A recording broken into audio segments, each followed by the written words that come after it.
Sobat era sekalian, itu kritik terbesar saya terhadap politik di Indonesia yang kurang menghargai yang namanya individual performance. Jadi anggota DPR itu bukan belong to the people, tapi belong to fraksi atau partai politik.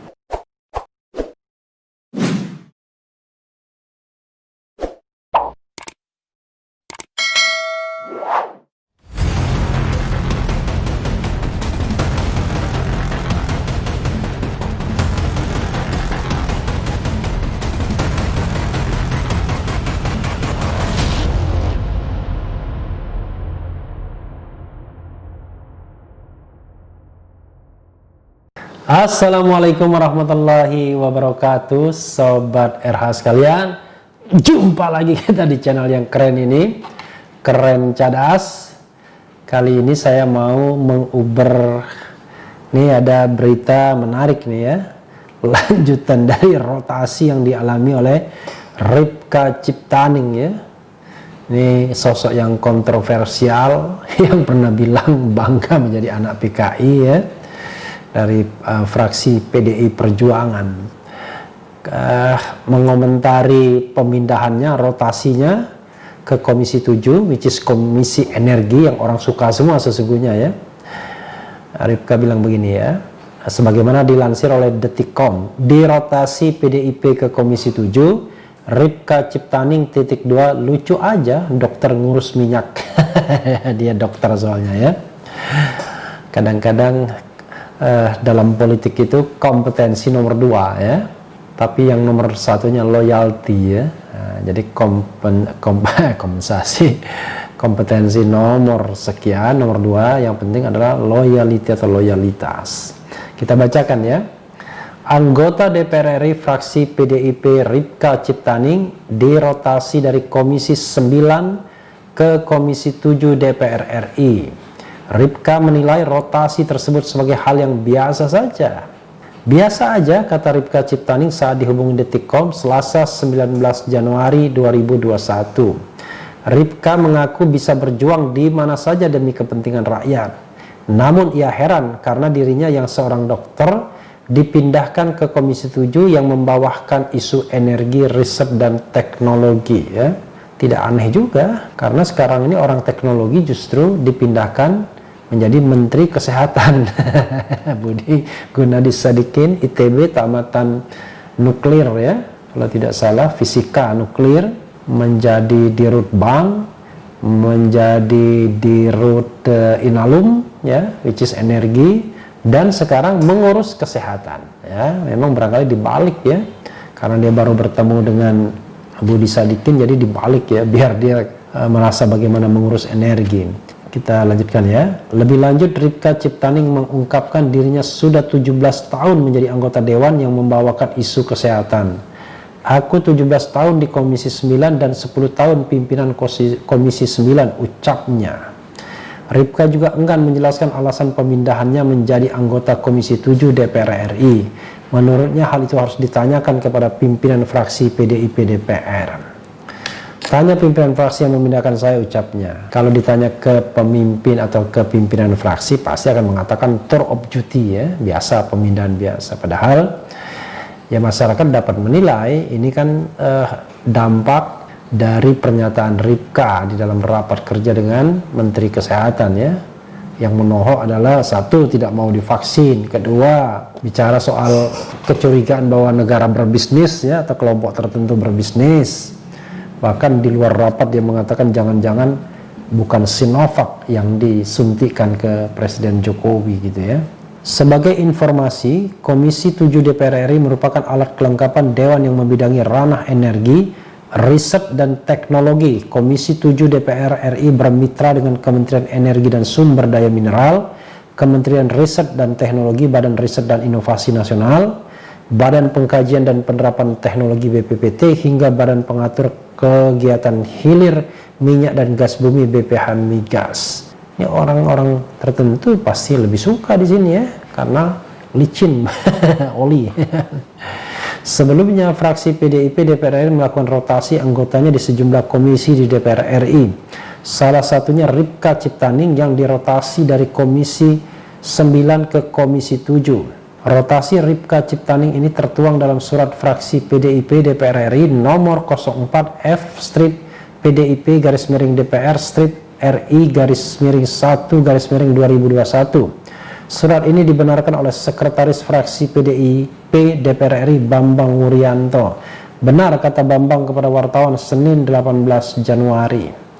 Ada 5 anggota fraksi PDIP yang dirotasi selain Rifka Ciptaning. Ada Ihsan Yunus yang dirotasi. Nah, Ihsan ini yang dikait-kaitkan dengan korupsi di Kementerian Sosial, ya, korupsi bansos. Dia dirotasi dari Wakil Ketua Komisi 8 menjadi anggota Komisi 2. Lalu Johan Budi Sabto Pribowo dari anggota Komisi 2 menjadi anggota Komisi 3, serta 2 nama lainnya yaitu Gilang Diala Farares dari anggota Komisi 6 menjadi anggota Komisi 3, dan Marinus Gea dari anggota Komisi 3 menjadi anggota Komisi 11.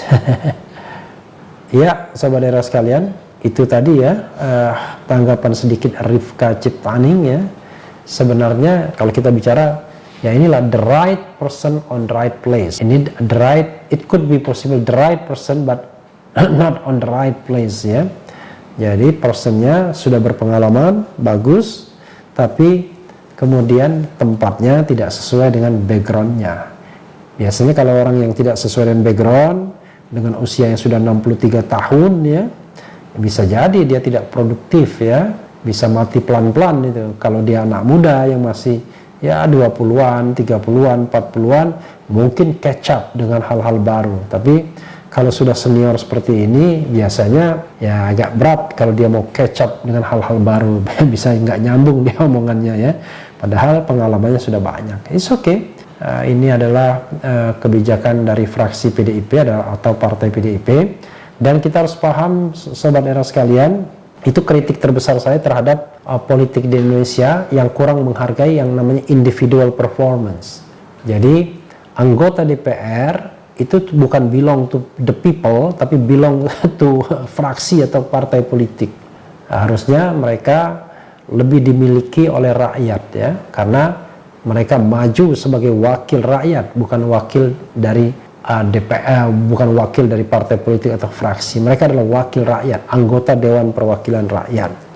Tapi ya Rifka lebih untung tidak di recall ya, karena sebelumnya beberapa anggota yang balelo dari fraksi atau partai politik itu sampai di recall. Ya, seperti misalnya dulu ada Lini Wahid ya, adik almarhum Abdurrahman Wahid dari fraksi PKB, ketika dia dulu berbeda pendapat dengan fraksinya dalam soal kenaikan BBM kalau tidak salah. Dia mendukung pihak oposisi ya, instead of mendukung SBY, karena waktu itu PKB bagian dari pemerintahan SBY juga, karena Muhaimin Iskandar ketua umumnya waktu itu pernah menjadi, kita tahu, Menteri Tenaga Kerja kan begitu ya.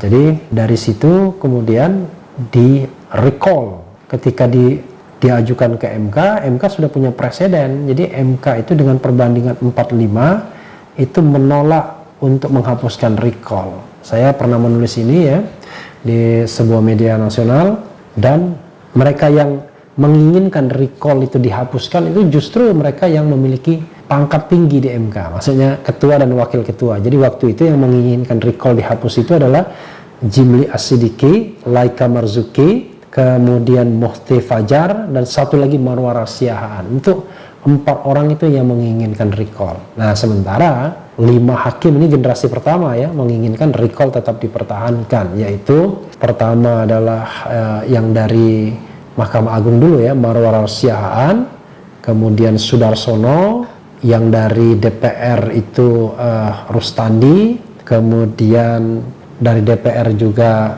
Idewa Gede Palguna ya, dan terakhir itu Ahmad Syarifuddin Ahmad Natabaya almarhum ya, satu-satunya mantan hakim konstitusi yang sudah berpulang ya, yaitu Pak Natabaya. Mudah-mudahan arwahnya diterima di sisi Allah Subhanahu wa taala.